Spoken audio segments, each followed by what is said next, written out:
వాడు చెప్పిండు, అది చెప్పిండా చెప్పలేదు భగవంతుని గారికి 45 టీఎంసీలు ఇవ్వండి మాకు అనుమతి అని చెప్పి. ఎట్లా రాస్తావు నాకు అర్థం కాదు. నువ్వు ఏ ముఖం పెట్టుకొని రాస్తావు? ఇదో ప్రభుత్వమా? ఉన్నది ఉన్న వస్త్రానికి పోతే అనవసరం పోయింది అన్నట్టు ఉన్నది కూడా కొట్టుకుంటారు ఎవడన్నా. ఎవరై నీళ్ళు అవి ఆల్రెడీ బచావ్ ట్రిబ్యునల్ తీర్మానంలో ఇచ్చింది. దాన్ని కర్ణాటక వాడుతుంది, అటు మహారాష్ట్ర వాడుతుంది. వాళ్ళ లెక్కల్లో చూపెడుతున్నారు వాళ్ళు. ఆల్మట్టి డ్యాంలో వినియోగంలో చూపెడుతున్నారు వాళ్ళు. మాకు వచ్చిన 21 టీఎంసీ మేము ఇక్కడ వాడుతున్నామని చెప్పి.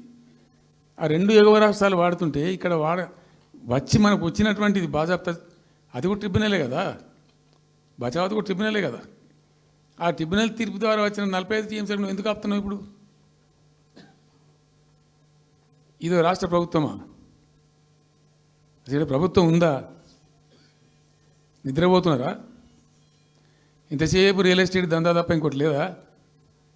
ఇల్టు భూములు ఎట్లా అమ్ముదాం, పల్టు భూములు ఎట్లా అమ్ముదాం, ఆ భూములు ఎట్లా దెబ్బ పెడదాం, ఇంత కమిషన్ కొడదాం, ఇది తప్ప రాష్ట్ర ప్రయోజనాలు, నీళ్లు, రైతులు, మనుషులు లేరా? ప్రాజెక్టులు ఎందుకు 2 ఏళ్ళ నుంచి ₹1 పెట్టలే?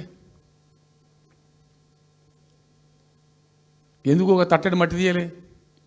ఎవరు నిరోధించిన మిమ్మల్ని? ఎవరు అడ్డుపడ్డారు మీకు? ఎవరు కట్టేసారు మీ కాలను? అటు పైసా పనిచేయరు, నిష్క్రియాపరత్వంగా ఉంటారు. డిపిఆర్ పంపిస్తే సపోర్ట్ చేయరు. ఇలా చివరికి 45 టీఎంసీ అని రాస్తారు. అంటే ఏం కాబోతుంది? ఎవరో ఒత్తిడి ఉంది దీని వెనుక? ఏం కుట్ర దాగి ఉంది ఇది? 2 ఏళ్ళ నుంచి నేను మౌనం పాటించి చూసుకుంటూ వస్తున్నాం. తప్పని పరిస్థితి నేను బయలుదేరినప్పుడు తప్పదు. అటు కేంద్రాన్ని ఎక్స్పోజ్ చేస్తాం, ఇటు రాష్ట్రాన్ని ఎండగడతాం ప్రజల మధ్యలో ఖచ్చితంగా. ఇలా మొత్తం విస్తారంగా మాట్లాడినాం, చర్చించినాం. చాలా పెద్ద ప్రజా ఉద్యమాన్ని శ్రీకారం చుడతాం. కంపల్సరీ పాలమూరు, రంగారెడ్డి, నల్లగొండ జిల్లాలలో గ్రామాన దానికి పోస్టర్ డిజైన్ అవుతుంది, కరపత్రం డిజైన్ అవుతుంది. ప్రజా ఉద్యమాలు చేస్తాం, పెద్ద బహిరంగ సభలు పెడతాం. నేను స్వయంగా అటెండ్ అవుతున్న బహిరంగ సభలకు. ప్రజాక్షేత్రంలో ఈ ప్రభుత్వం యొక్క నిష్క్రియాపరత్వాన్ని ఎండగడతాం.